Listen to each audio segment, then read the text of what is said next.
Welcome to everybody. It's been a while.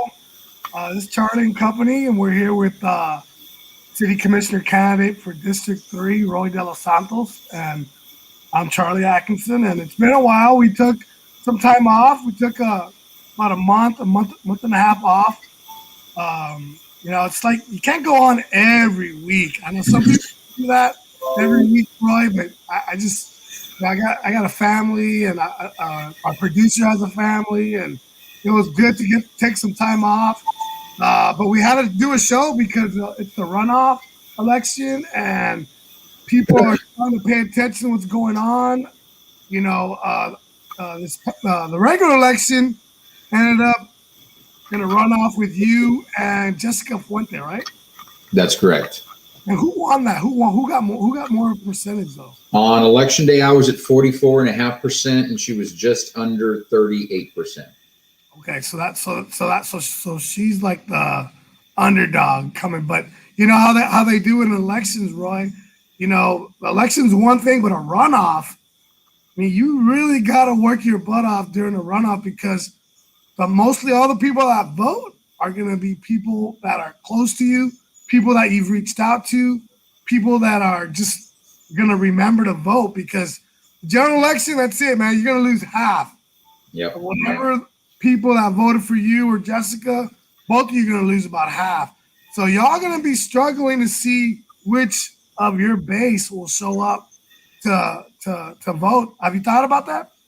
Oh, absolutely. That's been our focus. You know, after the general election, some folks said, we'll take about a week off and then hit it really hard. And I didn't do that at all. The very next day, I was already having meetings, and I hit it from that very next day, from the 2nd of May, and haven't stopped since.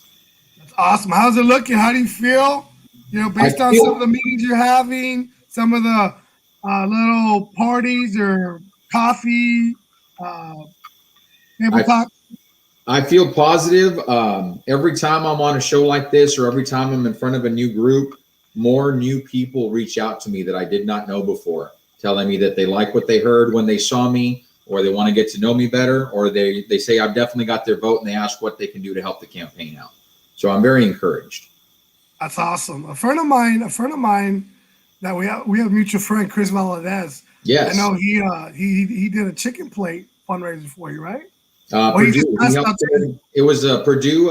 It's a local law firm, or a firm that's just opening a new office here in Brownsville. But they do office here do business here in the Valley. And so, yeah, they sponsored that, and Chris coordinated it for us. Awesome, man. Yeah, he's a good friend of mine, and he called me up. Hey, Charlie, I need this, that. So a couple of the ice chests were mine, and a couple of little things that they use. So I'm glad to help that way. I'm so detached from politics right now. I've been knee deep in coaching at Rivera High School, and I got a lot of kids there that we're trying to buy them into a program we're trying to build there. So I just haven't had time for politics. Like I said, I know you're in the runoff. I know Ben Neese is in the runoff with Pedro Cardenas. I don't even know who won that one, but that's for another show. And as a matter of fact, we talked to Pedro tonight, and he will be on this Thursday. So people that haven't had a chance to get to know Pedro will be able to come on and see what he's about. Because, I know him. I know he owns Mi Pueblito, but above that, I really, really don't know him. I really don't know him. And I know he got a lot of votes. So enough people know him. And I can't wait to interview him because I just want to find out more about the guy. Judge Neese, I've known Judge Neese for a long time. Good guy. He owns a business downtown, and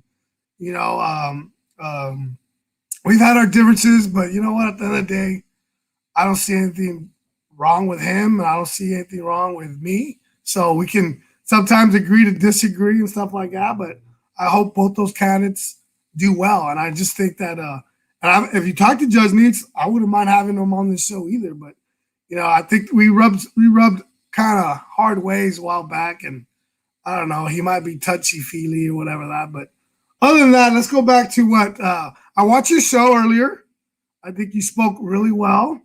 I think a lot of people got to know what you're doing, what you're about. It's sad that Jessica and Pedro didn't make that show. It would have been a little more interesting, I think, if they would have. But it is what it is. And, you know, on this show, we're just going to ask you, I want to ask you I don't want to ask you questions that are just typical of asking a candidate. Oh, how are you going to better the city? Well, God damn it. We already know what you want to do. We don't want the vanilla answers. We want real Roy De Los Santos in your face, why I'm doing this, why I'm better than my opponent. So in a brief little speech, can you tell us a little, for those people that don't really know you yet and maybe are watching the show for the first time, tell them who you are and why you're the candidate and why they need to vote for you. You have your mic. Your mic is on. Thank you, Charlie. Sorry about that. And thank you for having me on. This is the type of show I love to do. I mean, I love forums. I think forums are important to get those questions answered. But like you say, everybody asks those questions. Every candidate answers those questions. I like getting more in depth with the voters out there and with the public. So I love shows where the public can chime in and ask their questions, and the hosts bring those up as well. I'm Roy De Los Santos, born and raised in Brownsville, graduated from public school. BISD, class of 1992 at Rivera High School. So I love that you're coaching there now. I did my undergrad work in marketing management. I have an MBA, and I've been with AT&T for over 21 years. I also have some background in hospitality and in administration in the healthcare field, administration and public relations in the healthcare field. With AT&T, I'm a senior business manager for sales operations. And I've got a lot of experience there that will help me if I'm lucky enough to be elected and serve as a city commissioner. Awesome. Aside from that, I think one of the biggest selling points for me as a candidate is the work I've done in the community with Sombrero Festival over the last 15 years, and then also on city boards, on the Board of Adjustment and the Building and Standards Commission. I like those, especially because they're quasi-judicial boards, because it keeps the politics out of it. It's not like other boards where the city commission can take or leave their recommendations or can overturn their decisions. Our decisions are final. They're the last word for the city of Brownsville, and only a court of law can overturn them. So I like that a lot. It's cut and dry, black and white. It's about the law and how it's applied. And I've had to go toe to toe with the city attorney's office before, with the city manager's office, with the city commission before. And I'm proud to say I always make sure I do my homework. And I try to be the best prepared guy in the room whenever I'm going to go in and have discussions of a sensitive nature like that. And I've always come out in a very good position in the end.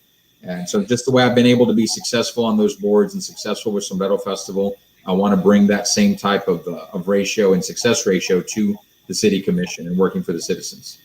That's awesome. I think you get a lot of notoriety too, doing stuff like Sombrero Fest, because it's not Sombrero Fest if we don't see you walking around.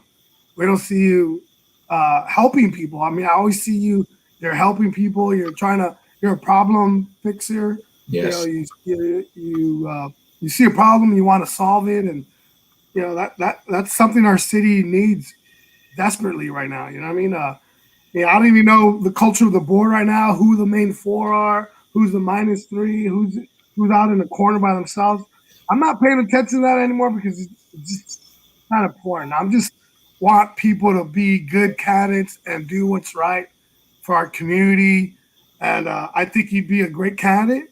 You know, I can't vote for you, of course, but a lot of my family and friends, they know of you and who you are, and we just wish you luck. Thank you. I have to be a little unbiased and say Jessica is a good person too. And hopefully she comes on. If she comes on, then we'll interview her. But as of right now, you're here. I'm excited you're here because we took a month and a half off, and we're just glad you're starting up our show again. And Board of Adjustments. Yes. What do they do exactly? So the Board of Adjustments hears applications for variances or for appeals of building officials' decisions. In some cases, and it's very rare, we also give special exception use permits, but that's a very narrow scope that we can do that in. And I don't think we've really had any of those in the last several years. But variances is by far the biggest. And that's when, for a good example, you know, if you're building a house and it's in a regularly shaped lot and there's not enough room to leave the 25-foot setback in the front or the back or the setbacks on the sides, you need a variance. And this is the board that looks at the case. and makes the determination if under the law it would be an undue hardship on the property owner to have to abide by the ordinances written, and if a variance is appropriate. Oh, interesting. What's most interesting about this board, though, for me, is how I ended up on it, or why I applied for it. I lived on the island several years ago, and I wanted to get involved with the community, and so I was looking to apply for a board. And I thought the Parks Board would be good because I'd worked with Parks and Rec for Brownsville for years through Sombrero Festival. So I put in my application on the island, and we've already got all the folks we need for Parks and Rec, but we've got vacancies on Board of Adjustment. Would you consider doing it? And I had no idea what it was, did my research, liked what I saw, joined the board, served on it for 5 years, served as chair for most of those. I learned a lot, and they had a great team over there, great orientation. So I considered myself an expert by the time I got done. When I moved back to Brownsville, I wasn't looking to jump on a city board, but my father-in-law back then was doing drafting work for architects, and they had to go to the Board of Adjustment for a variance. Variance was granted. They went back to the business afterwards to start talking about the plans for then timeline for construction. And while they were doing that, one of the board members from the Board of Adjustment came in and said, "Hey, we just granted your variance. Aren't you going to buy me dinner, buy me a drink, something?" And when I heard that, I knew I had to get involved to clean that up, because that's just unacceptable to be going on in my hometown. And once I got in there, I found out the problems weren't limited to the board. It went into staff, it went into administration. And I butt heads with a lot of folks in the early years there. I'm proud to say we've got a lot of new faces. That department is doing a fantastic job now. There's still a lot of improvements we need to make, but we're definitely on the right track. Awesome. We got somebody, Joe Hinojosa. After watching Roy on all of these podcasts, people can tell that he has a natural leadership qualities that will enhance the city commission. Thank you, Joe. I agree. And do you know Joe Hinojosa, by the way? I do. I've heard his name. What does he do? Most recently, he's been on the airport advisory board. He's a U.S. Air Force retired veteran. And I know he served in professional capacity in the Middle East afterwards as a consultant. I know he was special advisor to the Minister of the Interior, I believe, in Afghanistan, if I'm not mistaken. And yeah, the Hinojosa family grew up with the Alvarez family, which is my mom's side of the family. So I consider them family. Awesome. And down here, you go far enough back, everybody's related down the line if their families have been around for a while. I might be related now. Yep. Yeah, it's good. The advisory board at the airport's good. Man, I'm fascinated what they've done with the airport over there. It took a long time, Roy. When I was a city commissioner back in 2005, 2006, we were just voting on things to expand the runway and all that. Look how long it's been. Yeah. We're talking about 14, 15 years worth of waiting for, acquisitions of land and it's been a while. So it stagnates, man. Sometimes, and you know what?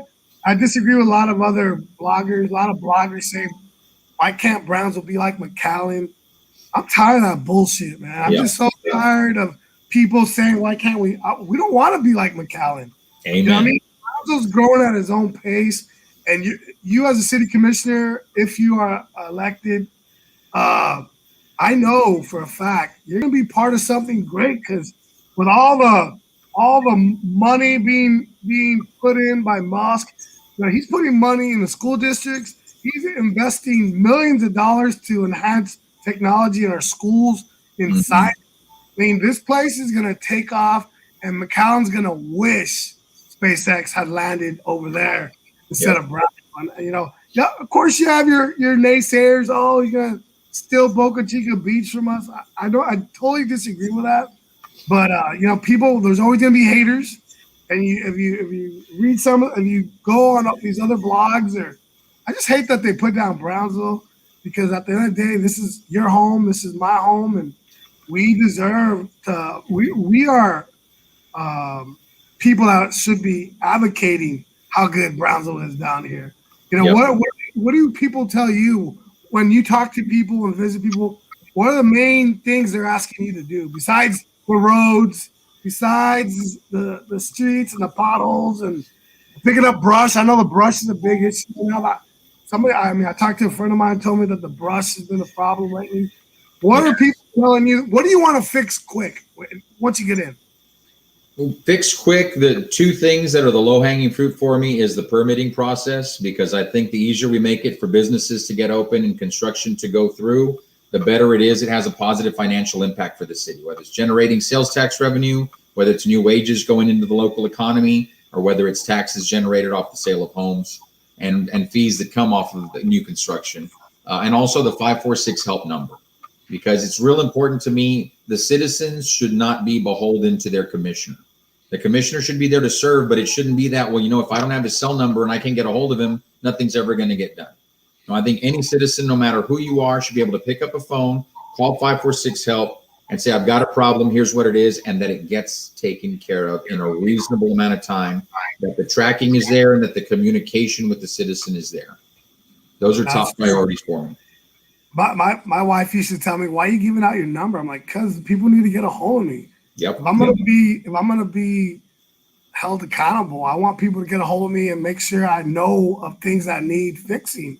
You know, whether it's a road that needs repair, whether it's anything to do with things at the housing authority, or the things at the museums. I used to get a lot of calls about museums and stuff like that, and or the zoo. The zoo was a big issue back then, and why didn't it have this? Why didn't it have that? And you know, what other things you see that can? Do you see any problems getting on the city commissioner? I mean, right away, do you get on like, all right, who do I need to not align myself with, but who do you see like you want to work with? That you think who's interesting on the city commission that you're like, man, I want to work with that guy? Honestly, so far, because I've got so much experience working with them through Sombrero Festival and through the MIDI Foundation and the MIDI Cultural District, you know, I'm happy to say I think I've got a very good working relationship with everybody on there. I know Commissioner Neese and I have butt heads a couple of times on some issues, but for the most part, there's nobody I can't work with. And I really think, it's not going to be, and I don't want to have to play the political game of trading votes and aligning myself, and I'll support your projects and you support mine. You know, anybody's project, whoever's proposing it, I don't care. I'm going to look at what it is, and if it's good for Brownsville, I'm going to support it. If it's bad for Brownsville, I'm going to be against it. And by the same token, I've got some ideas that I'm going to want to pitch, and I'm not saying by any means that I expect them all to get on board with my plan, or it's going to be a fight. I'm not saying that. You know, if there's a better idea than mine, I'll get behind it. But there are problems that aren't being addressed in a timely manner in the city, and I think I've got some solutions that could take care of some of that. If someone's got a better solution, let's talk about it. If they don't, then I'd love to have them on board with mine. That's awesome. Right away, if you get on the city commission, or when you get on the city commission, you're gonna want things done right away. And I know from experience myself, when I came in, I wasn't part of the majority. So when I asked the city manager for help, it was always, well, let me see, because I mean, it seemed like the four that were in charge had their priorities and wanted their things done first. And it took some time. I butted in, and ended up being friends with the city manager then, Charlie Kabler. But he had to understand what I was about. And right away, how are you gonna make sure that city manager is gonna attend to the needs of the people in your district? Well, and I think it's important, not just for the needs of the people in my district. I think the needs of the people of Brownsville. And, you know, I've got to give Mr. Bernal props for a lot of what he's accomplished and the team he's built. There have been some great changes in his tenure that I'm very happy to see, especially in cleaning up some of the departments that needed it. I think we're headed in the right direction, but we still have a ways to go. Where I think we can do some work, and here's a conversation I want to have with him. And this is the same approach I'm going to want to take with the Public Utilities Board as well. I think we've got some great business people and some great minds up there, but I think they look at things too much in a dollars and cents frame of view, and they look at the bottom line, and they're not looking enough at what results are coming from the money we're spending. To me, it's about return on investment, and are the needs of the citizens being taken care of, and then is the budget balance that we're taking care of that. And I think right now, and PUB is the same way. I think we've got some amazing business people on that board, but they're about how do we turn a profit? How do we have a good bottom line, a good balance sheet? and that's great, but we need to think about PUB from the perspective of it belongs to the citizens. The citizens are our shareholders, and while we don't pay dividends out, we can give them a return on their investment as shareholders by making sure we provide them the most affordable rates possible. Not just a competitive rate, provide our citizens the most affordable rate we can, and let's find ways to turn profits out on the open market. Same thing with the city manager is I don't want to just look at what does the budget look like? What's the bottom line? How much did you save us? I want to see, are we losing a lot of police officers to attrition? And is it because our benefits are no longer competitive? Our wages are no longer competitive. And, you know, when I hear, and I haven't seen this firsthand, but some of the conversations I've had, I've heard that a lot of times they're told, well, you've got to choose between benefits and raises because we can't afford to give you both. But when I looked through the budget, one of the things that caught my eye right away was we lowered the tax rate. And I know everybody's proud we're lowering the tax rate during a pandemic year. We're one of the lowest income areas in the nation, but is everybody satisfied with the condition of their streets? Is everybody satisfied with drainage and flooding when it rains? Is everybody satisfied with the piles of brush and the frequency of pickup, with the bus shelters? And you know, I could go on and on and on with the electrical grid. And if we're not satisfied, that means there are still things to do. And if there's still things to do, why are we lowering the tax rate? Why are we not taking care of business first? And once things are in great condition, then let's look at how we can lower taxes. I agree with you. I remember one time too, we lowered rates, and I don't think we needed to lower rates, but we did because somebody was like, we're not going to raise your taxes. And bottom line is we lowered tax. I think we lowered it a small percentage, but another entity came back and raised it. Mm-hmm. You know what I mean? It's like these other entities like the county and PUB and CSC and BISD. They're all like, okay, oh shit, the city lowered it. Let's raise it so then everything stays the same. So we didn't benefit. The citizens don't benefit when you lower the rate sometimes because some other entity is going to raise it. They raise the valuations. That's right.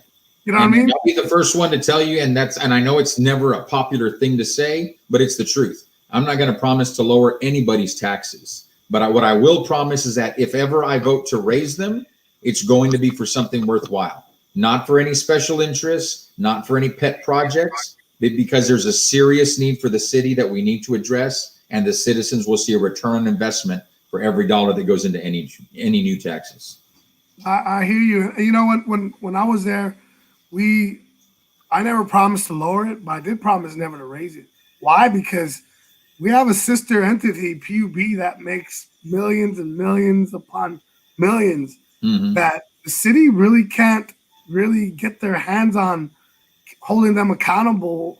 And I think back then, I don't know if you remember, but Pat O'Malley was our mayor, and he had no power on the city board. Yep. So his power was on PUB. So PUB was raising the impact fee and raising all this stuff. I'm like, you know what? The money that was generated, we shouldn't have to raise taxes on the citizens of Brownsville. PUB can bail us out, and they had a surplus. It's like you and your partner, right? You have a budget and you share the same budget, but no, I'm saying you have your bank account and he or she has her bank account, right? And you're broke and you're about to default, but your partner over here has a surplus of millions. Your partner's not going to let you fail, right? Right. I mean, he's not going to let you file bankruptcy. So my deal was to PUB back then. I was like, bullshit, you have all this money, but we needed like 1.2 or $1.1 million to balance our budget. I was like, we're just going to get it from PUB. And they're already charging us electricity. I don't know if you know that. I did not.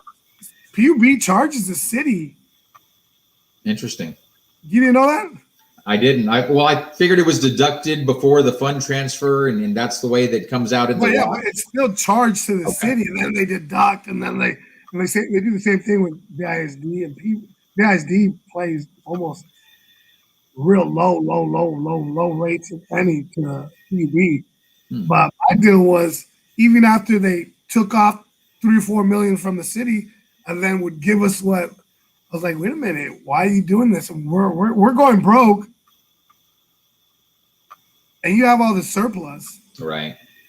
why is this happening? And I think that's what I mean. If you do get in, I think Judge Neese kind of tapped on it tonight too. Like somebody really, really needs to look at what they're doing and how they can help our community more. You know what I mean? Because we invested in windmills. Yep.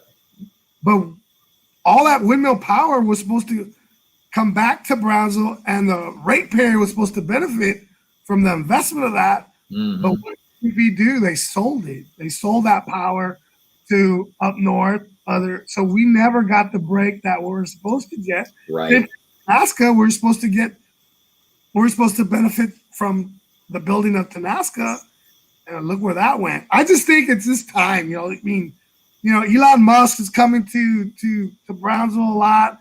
He sees the future of electric, alternative, renewable energy and stuff like that. What do you think about all that Elon Musk is bringing to the table here in the Valley? It's that innovation is going to happen somewhere. And if it's going to happen somewhere, this is where I want it happening in our community. I think we should be benefiting from it. We need to make sure we maintain balance, because I know, what we originally expected with SpaceX coming here was something very different than their mission today. And I'm very happy with the mission they've got today, but we need to reevaluate what type of impact that has on us locally. And are the incentives that were offered in return for getting them here still worth it for us? Or do those need to be adjusted so that the taxpayers are getting a fair break in this? Well, you know what? At the end of the day, they're applying to be their own city. So they don't need the city of Brownsville. Exactly. They're going to go to the county and they're put an application. What are they trying to build? Star-based Texas? Yep. Star-based Texas. And what is that going to do? If they're their own city, they're going to have their own energy source. Mm-hmm. They're not going to need the city of Brownsville for really that much. Right. And then, I think we should embrace what they're trying to bring. Forget all these problems with permits and the building code, and work with them to get them what they want. Yes, do we want to keep Boca Chica Beach? I think that's in the cards. All the county, Cameron County, build a bridge around SpaceX and let the citizens keep that public beach, and that's going to happen. There's no way they're just going to take over the beach. But if they do get that city, it's to avoid all the red tape that all these other cities have just created upon themselves. You know what I mean? People hate to do business sometimes in Brownsville because of the building permits and the city permits and everything that goes along with it. And I think Elon Musk saying, screw that, man. I want my own city so I can do what I need to do to get this country, get this world where it needs to be, so there's a lot of builders and developers. There's a lot of builders and developers with that same attitude. And I've heard it for years that in South Texas, Brownsville is the hardest city to work with when it comes to new construction, development, or opening a new business. And there's some people that just won't even waste their time with Brownsville. And that's unfortunate. And there's some companies, I got friends who were commercial real estate agents, and they've told me, there's companies out there that they just drive through the city to look at it. They're like, no, we're not even interested in considering coming here, just because of the way the city has grown. Not that as far as size goes, but the layout, the master planning, and how we've allowed it to happen.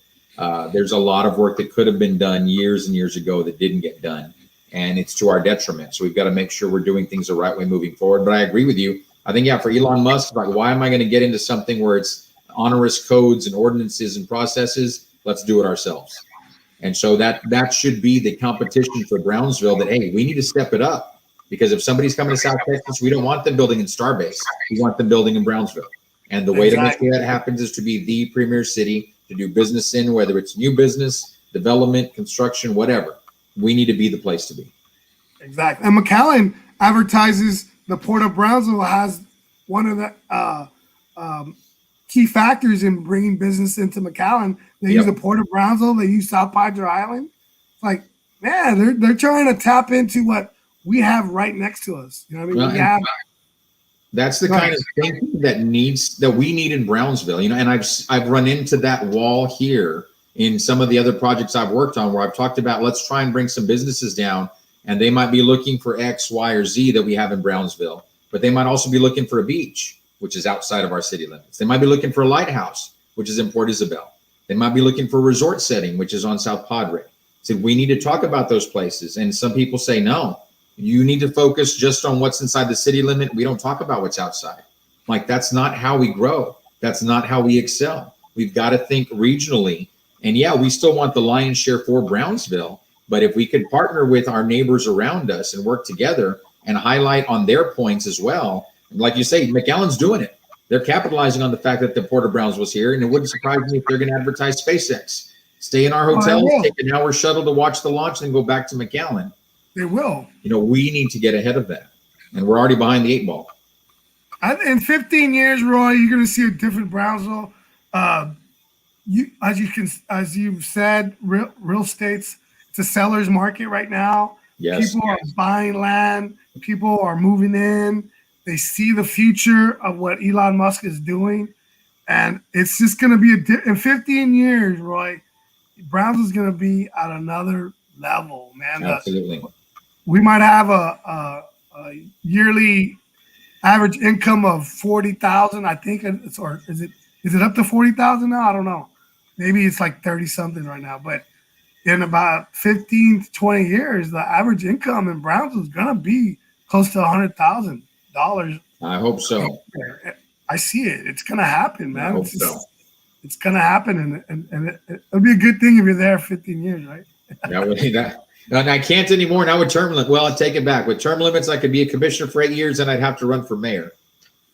And since my term doesn't align with the mayor's term, that means there would be a gap of at least 2 years between my service, or I'd have to resign midterm in my second term. But, you know, that's something we'll worry about later. If I'm doing a good job and the people like me, and I can continue to give something back to the city, I'll consider it. Oh, that's cool, man. There's a question here from Mr. Hinojosa. My question: would you consider expanding the city limits out towards SpaceX in order to get some tax rebates? Expanding the city limits, yes. Tax rebates, no. I think my vision is we absolutely need to start annexing land in that area, because if Starbase happens, property values are going to start going up from there outward, and eventually they're going to come and butt up against the Brownsville city limit. So all those areas that might be in our ETJ right now but aren't in the city limit proper, if we don't move on them and look at other areas, then eventually they're going to become part of Starbase. And those property taxes and everything else are going to go to Starbase, Texas, and not to Brownsville, Texas. So that's another area where we need to start thinking long term. Yeah, I need to talk to Lerma over there. He owns land past Palmetto Hill, but yes, I think our ETJ goes. I know our ETJ goes to Port Isabel. Yep. If you're in District 2 where Tetro's at, you have to put up signs in Port Isabel, because there's people that vote for District 2 candidate in Brownsville at the Port Isabel High School, because our ETJ runs like fingers. I saw that. You know, here's Brown. I don't know if you looked at the map. ETJ stands for extraterritorial jurisdiction. Yep. So we own on the other side of Los Fresnos, north of Los Fresnos. We have Los Fresnos wrapped in a circle. I've seen that. I don't know if you've seen that. That's why they've asked city commissions in the past, when I was there, hey, can you give up some of your ETJ? I'm like, why would we give up land? Right. You know? And Laguna Vista, San Benito, we're entrenched all the way over there. So we have so much ETJ. That's one thing Brownsville did right. Yes. But we'd be fools to give it up right now when Brownsville's going to be exploding in the next. Absolutely. And that's one of the big selling points about us. We're not landlocked like other cities up the valley. We've got room to grow, and we need to continue to have that. And I think people see that, and they're going to start moving in, and subdivisions are going to be going up, and it's going to be a great thing for Brownsville. I want to move on to some current events real quick, because we're going to run out of time. Current events. The Texas Republicans, talk to me. What are they doing? Why are they doing it? Well, we know why they're doing it. We know why they're doing it. And remember, I was president of College Republicans when I was in college. I'm a lifelong conservative. I do not call myself a Republican anymore, only because what the party has become is not what it was during my childhood, when Ronald Reagan was in office, when George H.W. Bush was around. That was a very different party back then. The party today has lost its way, and I'm glad to see people like Liz Cheney up there standing up against it. I was glad to see John McCain standing up against it. I'm glad to see Colin Powell speaking out against it, and more people who've been prominent Republicans. And man, how quick you'll get whiplash having to watch how fast the party turns on someone just for disagreeing and putting country before party. So what are they doing? Yeah, they're trying to pass new laws and changes to voting under the guise of to make elections safer, which is bull. This is Texas. We've done a great job of keeping our elections safe. Every court in the land that was listening to election fraud cases threw them out for lack of evidence. That was even from Republican judges. And even in Maricopa County, where they're having their recounts in Arizona, the Republican boards there are saying this is a joke. We need to stop the BS and get back to business. But yeah, in Texas, that's what it is. They want to take away drive-through voting, for the love of God. That's what they're coming after. That's what they're really threatened by, that people don't have to get off their car to vote. You know, how many people do we have who are sick, who are elderly? But the message is either you vote by mail or stay home. Your vote doesn't count anymore. We don't want your vote if you want to drive-through vote. And that is ridiculous. That's not what this country was founded on. And that's not what the party should be about today. That's why I'm much more independent. I call myself a conservative Democrat or Reagan Republican, but definitely not aligned with the party the way it is in Texas right now. And I think I'm totally like you, Roy. I think I'm a conservative Democrat, and my wife's a Republican, but even she couldn't run with that conspiracy theorists and QAnon and all, I mean, voting for one guy. I mean, it's not even for party; it's for one guy, Trump. And he got in the minds of all these people that are just driving people so crazy. And my wife's like, I'm Republican, but I'm not ever going to vote for Trump. We need somebody like Liz Cheney. I respect her immensely. I loved what she did.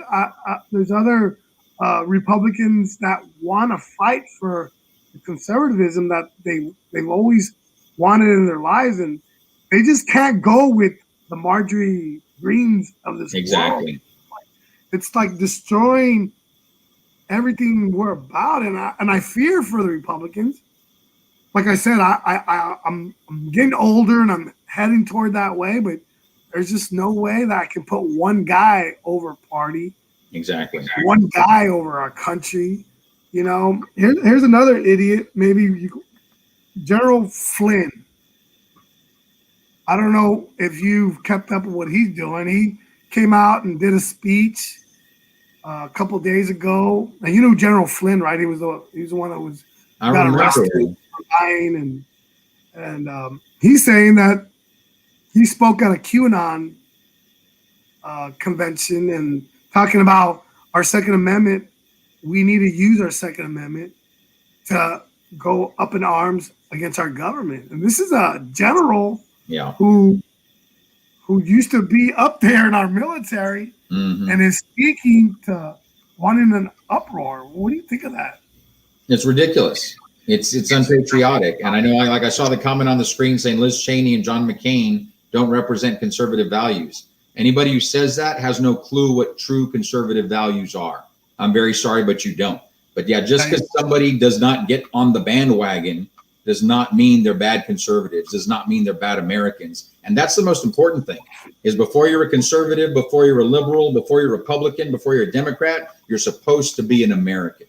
That's right, man. That means calling people out when they were in the wrong. And the Republican Party used to be the party that did that. I remember we had a speaker who at one time made a comment about Strom Thurmond and how the country would have been a very different place if he had been elected president. And it was something that was offensive. And even fellow Republicans said that was inappropriate. You need to step aside.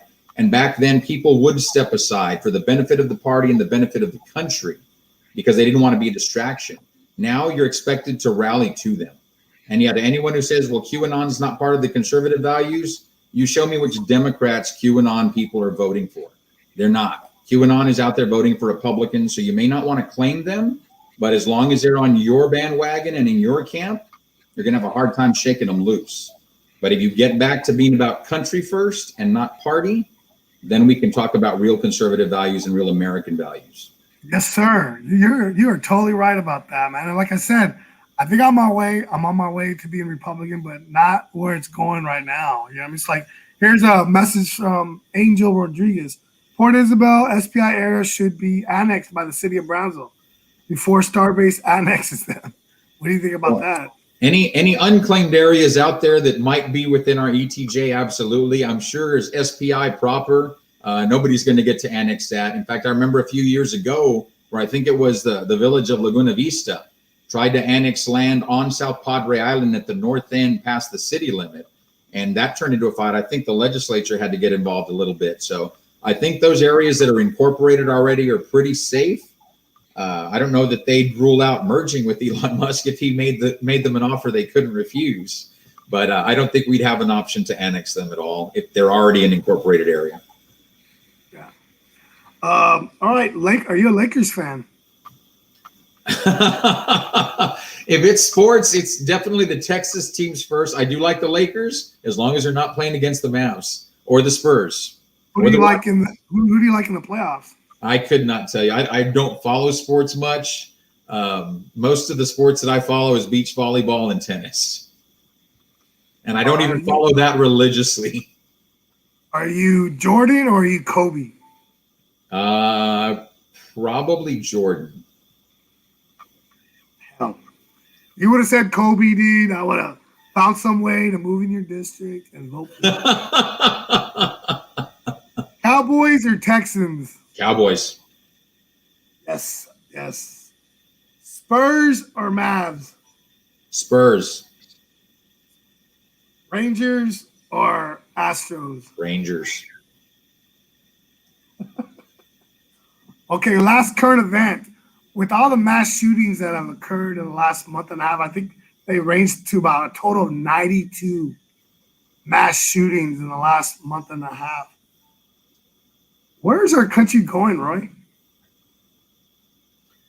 Our country's not going in a good place. And that the fault for that is on both sides of the aisle. And it's from citizens, from average Americans that are on the extreme fringes, to the people that are in office in Washington.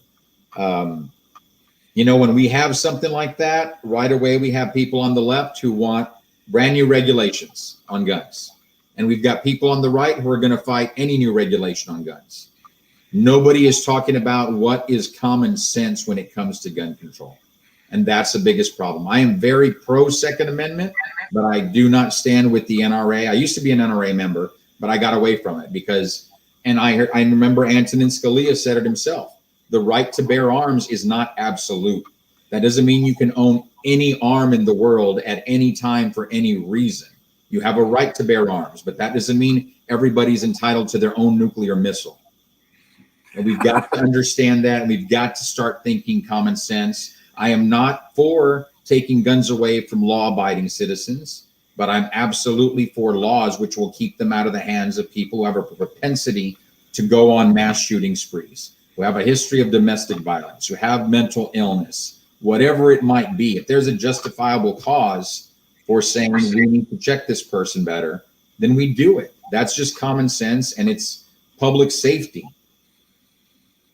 And I think there's a lack of approaching things from a common sense approach is the problem. Yes.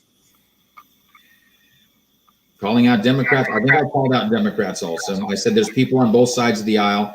And I know the comment before that was, does BLM and the other groups represent, here we go, Antifa and BLM vote Democrats. So that represents two Democrats. I didn't say QAnon represents true Republicans. I said they vote for Republicans. You're going to have a hard time shaking them loose. And the same thing over here. And let me say on BLM is like a dog whistle for people on the right, and it's ridiculous. BLM did not start as a let's go out there and loot and riot and burn down cities and do all this crazy stuff. BLM started for a very noble reason, in that there was a certain amount of violence that was happening with the Black community. And it's just like, think about it from the perspective of, and I use this example a lot in different things. If you've got multiple children, let's say you've got 4 or 5 kids, and you've got one kid who's constantly getting picked on by the other. Let's say you've got 4 girls and 1 boy, and the girls are always picking on the boy. You're going to say, leave your brother alone. Why aren't you going to say, leave your siblings alone? Why are you singling out the brother? Why are you putting the brother before everybody else? Because the brother's the one getting picked on. And that's why that's all these people were saying when they said Black Lives Matter. They weren't saying black people are better than everybody else on the planet. They're not saying black people are the only people that matter. They're saying Black Lives Matter because at the time they felt black people were the ones taking the brunt of it. And there's absolutely nothing wrong with the people feeling that way and standing up for it. Now, people on the right, it's real easy and popular to say these people are all about protests and unrest in the streets and riots and starting fires. That's a bunch of bullshit. I'm sorry, but no, let's stop with the rhetoric. Let's stop with the incendiary comments. And yes, absolutely, Maxine Waters, bullshit. She has no business telling people to go harass Republicans and harass conservatives. And I just don't like that way of politics, but it's ugly on both sides. The difference is when I was growing up, the Republican Party, we were not about, well, the Democrats did it, so we're going to do it even worse. Now it's their turn for payback. No, that's never what it was about. It was about no matter how bad they are on one side of the aisle, we're always going to do what's right for the country. We're not doing it for payback. We're not doing it for revenge. We're doing it for America. That's what we used to be about. But I can't tell you how many of my conservative friends, when I say this is wrong, and the first response is, oh, but when Obama was in office, they did this. Or when Clinton was in office, they did that. I'm like, so you can't even defend the action. You just have to point to what a Democrat did to defend what a Republican's doing. That's ridiculous. That is not America first. So yes, I condemn everybody on both sides who's refusing to put the country before their party. Well said. Well said. And I totally agree with you 100%. Thank you. You know, question, what is your opinion about the constitutional right to carry a bill that is waiting for the governor's signature? I think he's wrong. Just like I think lifting the mask restriction when he did was wrong. I think I was all for reopening the state, getting back to business, going back to 100% occupancies. I was all for that, especially as the vaccines were going. But I lost my grandfather in January to COVID. So this is a real thing. Just this last week, a high school friend of mine, he had been a paramedic for the city of Brownsville, and then he was with the U.S. Border Patrol, fully vaccinated, got a very aggressive strain of COVID, was on a ventilator and died. Someone who was fully vaccinated got COVID and died. So for anybody to say, hey, people are vaccinated, it's safe, and nobody has to wear a mask anymore, bullshit again. I'm sorry, we've still got to be safe. Are you serious? Somebody got vaccinated and still died? Yeah. Juan Murcia was his name. He and I played tennis in high school together. He was 45 years old. He's 2 years younger than me. Wow. And we lost him this week. U.S. Border Patrol agent. Wow. Yep. And why is that not made national news? Or has it? I mean, I don't know, man. No, I don't think it has. Wow. So he got, what vaccine did he get? The Pfizer or the Moderna? That I don't know. They probably made him get it at work, because I know a lot of my customs buddies, they sent them to go get vaccinated and stuff like that. But wow, so he got the vaccination. Yep. And then a month, you said a month later, 2 months later, he died? No, it wasn't within a month of getting the vaccine. I'm not sure when he got the vaccine relative to getting COVID, but after he got COVID, he fought it for about a month. Really? That is just crazy. That's the first time I hear something like that. Yeah. That's the first time I hear something like that. Wow. Anyway, well, there was a sports team also. I forget what sports team it was, but there was a sports team where everybody on the team was vaccinated, and then like 8 of their players got COVID. I don't think anybody died, but like 8 players got COVID on that team, even though they were all fully vaccinated. I'll have to look up who it was again. Okay. Well, Susan Rubacalva says you are a support of American First. Yet you support Biden, Harris, who definitely are not putting American. That's just an opinion, Susan. You know. But what I will say about that, it's an opinion, and Susan's entitled to her opinion. But bottom line is, when they were on the national stage during those campaigns, Biden was the only one saying, "Let's work together. Let's put the country back together. Let's come together." That was not being said on the right. And I don't care if it was lip service. I don't care if they're not doing it today. When I was supporting them, it was because they were about trying to bring this country back together. And that was a much better message than what I was hearing from Donald Trump. I hear you. And like you said, Susan, we're we're on our way. We're independent Republicans, Democrat, but above all conservative. And I think we just need to get back to that middle. I think the middle voted Biden into office. I think there was a lot of Republicans like my wife that couldn't vote for Trump and voted for Biden, or if not, didn't vote. Imagine we broke records on voting this past election. How many Republicans just didn't want to vote for Trump?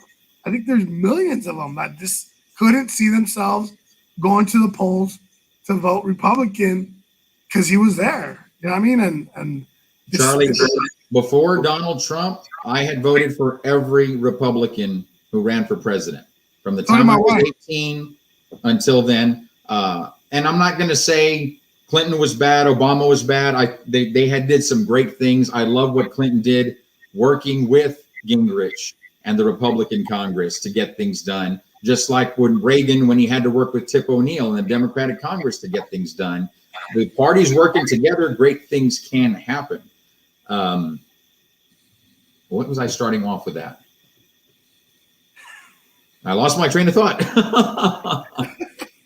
Infrastructure, man. I hope they pass that bill.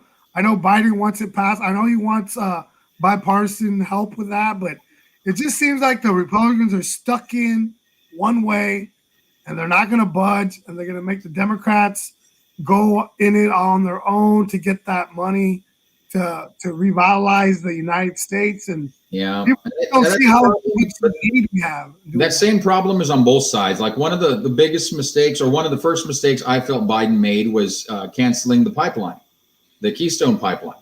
And I think especially after having seen that pipeline that had to go down recently because it got hacked.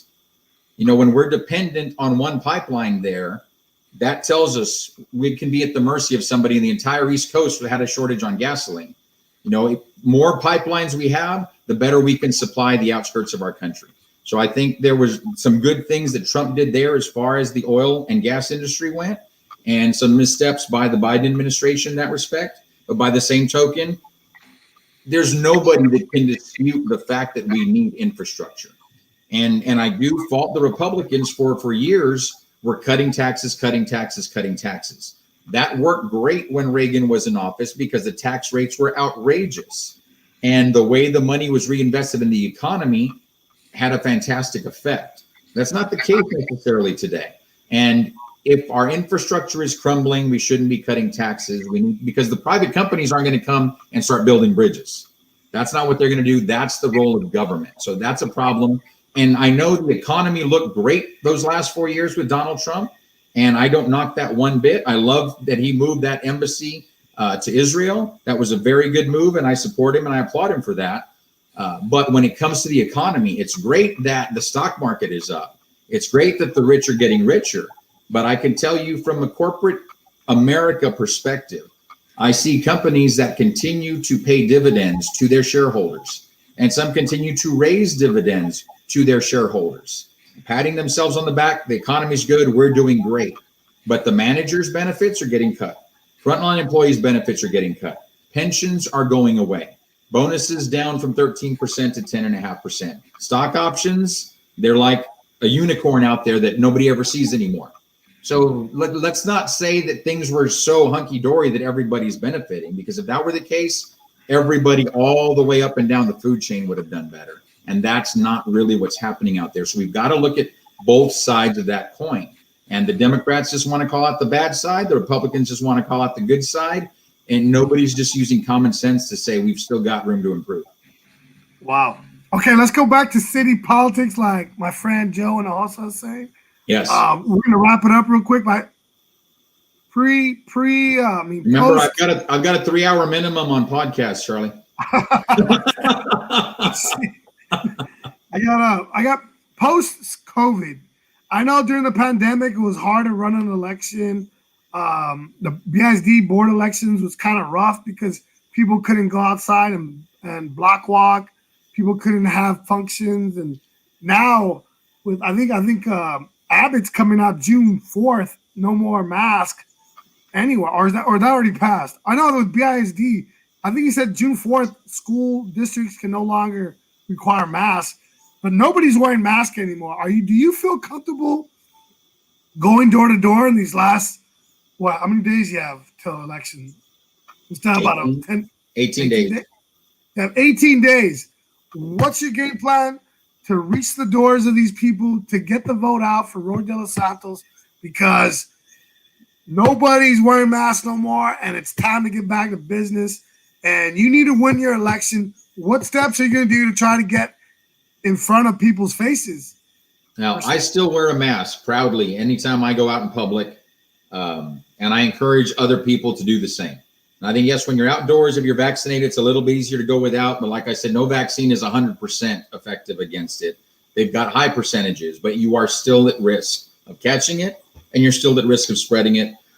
So I encourage mask use.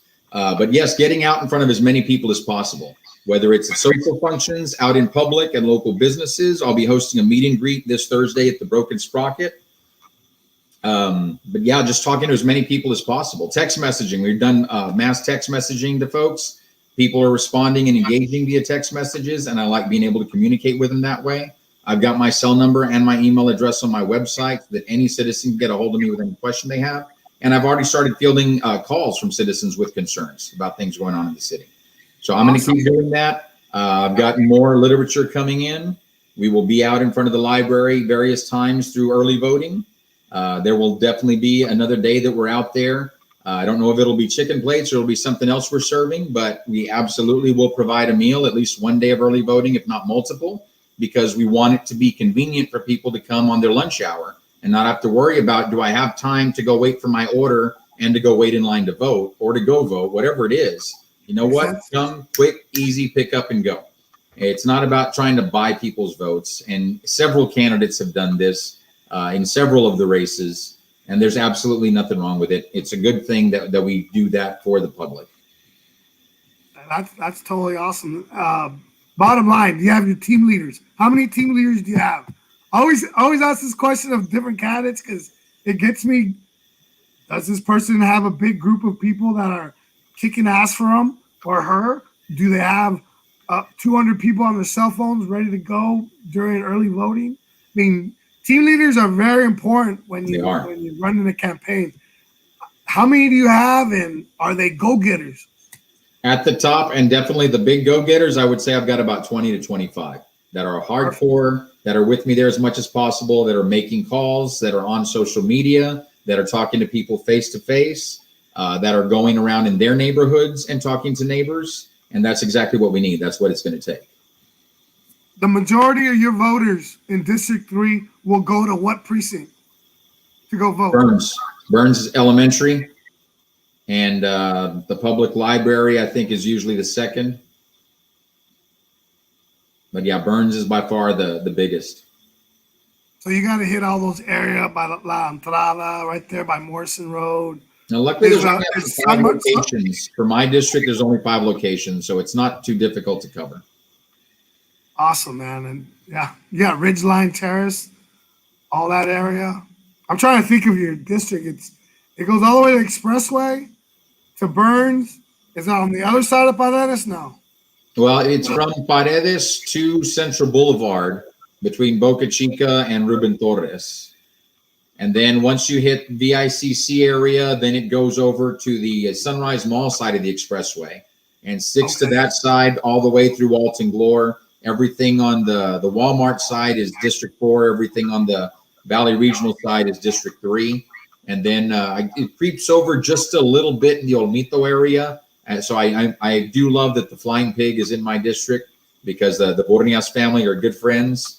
So I love that that's in District 3. And then it runs all the way up to the San Benito city limits past Rancho Viejo and out to the Laguna Tascosa.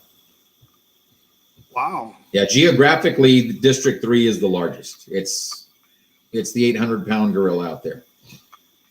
Well, that's a good indication if you do win this of your future as mayor or your future in other type of politics. But like I said, I wish you well, and I'm so happy you decided to come on. And I want to thank our producer who works super hard to get these things going for us. I want people to know it's not me.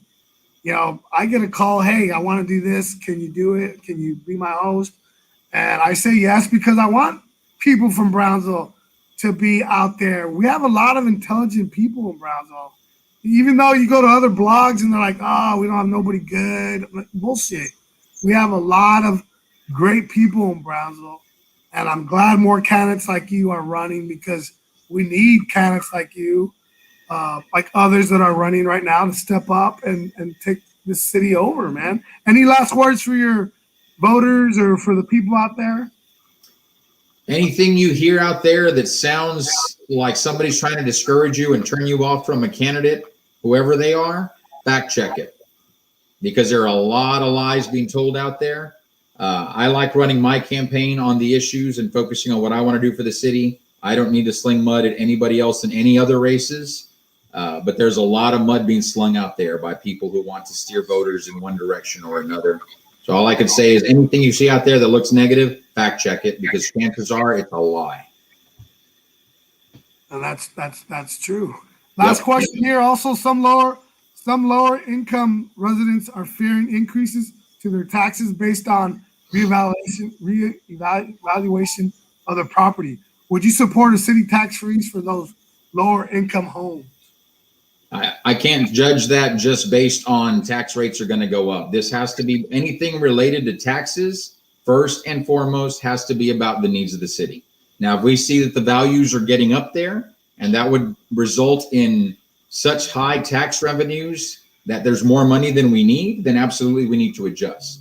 But I'm not going to say I can support a freeze automatically because of a lower priced home or a lower income home without knowing what the overall impact is going to be and how that would impact the needs of the city.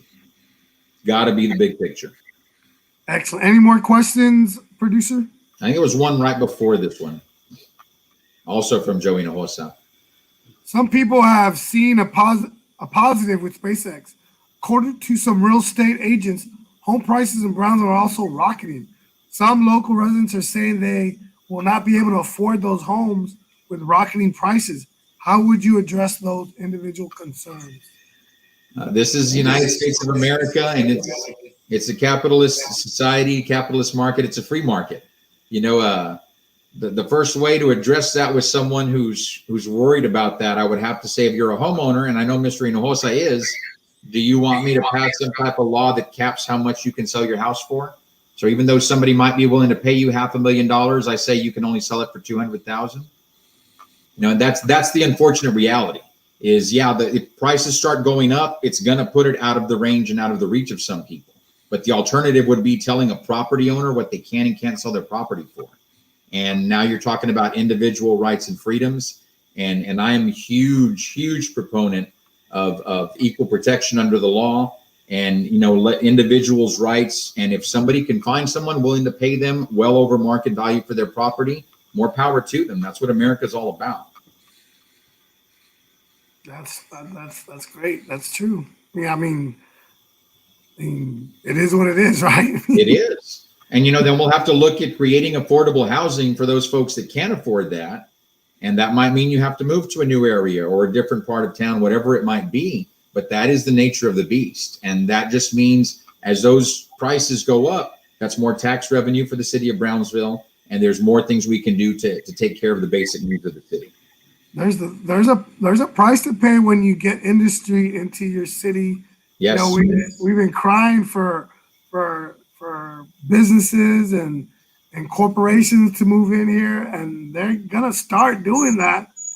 But the price of living is gonna go up too, man. It's just you can't have one without the other. And people need to understand that maybe it was a good thing that Brownsville quietly and slowly was evolving, because I see in the next 15, 20 years, we're going to be scrambling. You're going to be wishing. We will.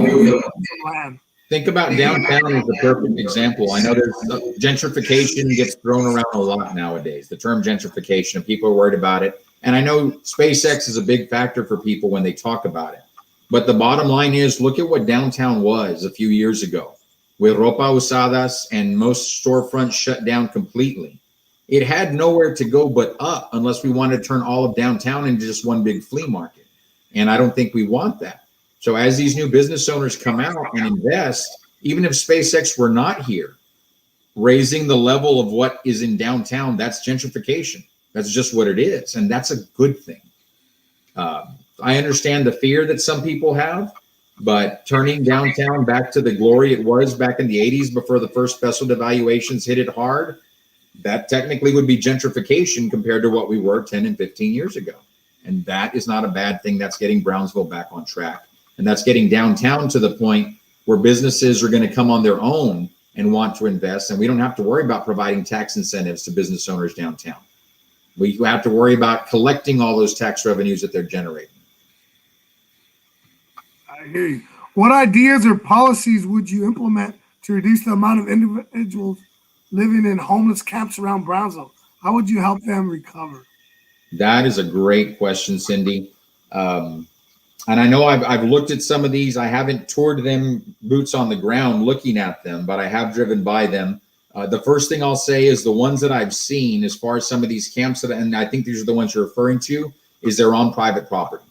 And these are like ministries or churches that are hosting these folks and are serving them and setting up food lines, soup kitchens, whatever the case might be.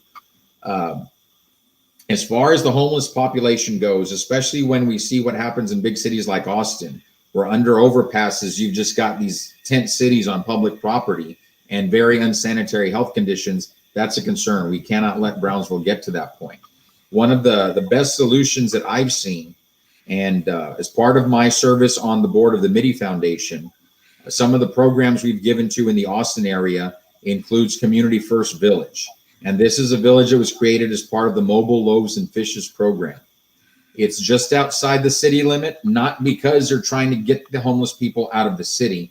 It's outside the city limit because building codes and ordinances are very restrictive within the city proper. So it's easier to be out in a county area where the building codes are more lax and you can do a lot more. And what they've done is they've got little bungalows, and they're not free, but each person can have their own little private residence. There's community bathrooms, community showers, community kitchens. But it's basically like a little dorm room, and each one has one to themselves. You've got to pay some type of rent. You've got to contribute to the community. They've got a blacksmith shop, mechanic shop, arts and crafts, gardens, all types of things that you can get involved with there. And there's also a shuttle into the city of Austin. So if you've got a job part-time, if you want to be or if you want to panhandle, you can do that. And you've got that transportation to go back and forth. They've got RVs for couples that are out there. That way they don't have to be separated. And they've even started building 3D houses.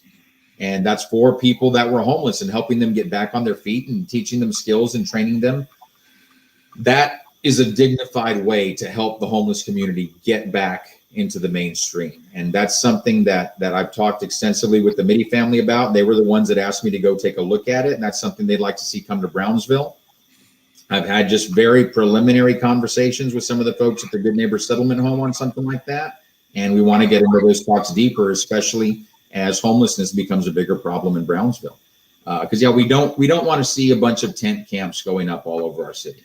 That would be very, very unfortunate to see in Brownsville. And it doesn't have to happen, but to prevent it from happening, we've got to put in some time and some effort to make sure we put the right solutions in place. I don't think we'd see it as bad as California and other places because not yet. Down here we're 99% Latino, and most Latinos take care of their elderly. Most Latinos take care of their family, and that's one reason why I love living down here. You know, I could have lived in Houston, Dallas, or somewhere else, but I chose to be here around my parents. I just thought Brownsville was the best place to live. The cost of living, everything was just toward my advancement of being who I wanted to be. I wouldn't pick another city to live in, and I'm sure you feel the same way, right? Yeah, for folks who've never been outside of Brownsville, it's easy to say this place is horrible. But honestly, having been away from Brownsville, I have an incredible appreciation for how blessed we are down here. And the best example of that, when I went to college, my freshman year in college, and I was real involved in student organizations, and I would check the mail for our organization. And we were getting invitations to KKK rallies. Now, this was something I had only seen growing up in movies and about things that happened back in the 50s and the 60s, back before the Civil Rights Bill, the Civil Rights era. That was not anything I ever saw growing up in Brownsville. And it was a huge culture shock for me to see that real live in person now where I was. And I realized how blessed I was growing up in Brownsville. And I know there's organizations out there like LULAC and the National Hispanic Professional Organization. And a lot of folks have talked about bringing that to Brownsville. And we need a Hispanic chamber in Brownsville. But I say no. Brownsville is very united, very unique. Doesn't matter whether you're white, brown, Filipino, black, does not matter. We're a community. And that's the way it should be. And we've got one chamber and we've got one organization, whether it's for this or for that, and everybody works together across the cultures, across the faith, across whatever it is. And I'm very, very proud of that. And we need to keep celebrating that and make sure we don't get away from what makes Brownsville, Brownsville. And you know what? That's unique what you just said, because when I try to do Brownsville and Harlingen, it's not far racism goes. I try to be part of the Chamber of Commerce, and I want to go visit them cause I wanted to expand my business there. And they told me, do you want this Chamber of Commerce or the Hispanic Chamber? I'm like, what's the difference? Exactly. Well, what are you? I'm like, I'm Hispanic, I'm white, whatever I want. I want to do business here in Harlingen. Like, well, you can do business with us, but we don't want you going to the Hispanic Chamber of Commerce. I'm like, what do I do? I just want my business I'm going to reach out to everybody and anybody. They're like, well, then no, you won't do business with us. I just found that to be so. Yeah. Wow, this is Harlingen, Texas. Like, no, what wow. It needs to be more like, and here's one thing I'll give our Congress credit for is, everybody that's a member of Congress, but you've still got your Black caucus and your Hispanic caucus and your LGBTQ caucus and your women's caucus. And that's great. That's a great way to do it because it's within the overall structure. So I think, yeah, there are chambers out there that feel there's a need to have something specialized for the Hispanic business owners or LGBTQ business owners or women business owners, but within the greater scheme of the chamber, that's fantastic. I'd love to see that. And, we see that everywhere we go. VFW and our veterans is a perfect example. We see groups within our veterans community that are female veterans, that are veterans of foreign wars, that are American veterans. And but at the end of the day, they're all veterans. They all come together. They all work together and everything else they're doing. They're part of the veteran community in Brownsville. Those are the examples we need to follow. With that, I'm going to wish everybody Memorial Day. I hope everybody had a great Memorial Day weekend. And I want to say hi to Manny because I saw Manny said hello to us out there. Manny. What's up, Manny? How you doing, man? I hope your show's doing good. With that, I'm going to let you go, Roy. I think it's been a great hour and 10 minutes. And I wish you well, my brother. And I hope to see you. I hope to see you just be successful. Thank you. Right? And if you need me back for anything, if you all have questions, if your viewers have questions, don't hesitate to reach out. If you get elected, of course, we're going to want you back after you're elected. We'll give you a month or two, let you settle in, and then you can come on and tell us, wow, I made a mistake, or wow, this is great. Oh, yeah. And you can re-roll the tape and say, hey, well, last time you were on, you said you were doing this and this and that. Where are you on these things? Hold me accountable. Hold me accountable. We will, man. We will. And again, thank you. We'll see everybody Thursday. We'll have Pedro Cardenas. We'll see what he has to say. Like I told you, Roy, I don't really know him that well. Seems like a great guy. And we'll just see what he's about. I'll ask him questions and we'll figure out who he is and what makes him tick. Very good. All right, brother. We'll see you. Thank you. And thank you, Joe. All right.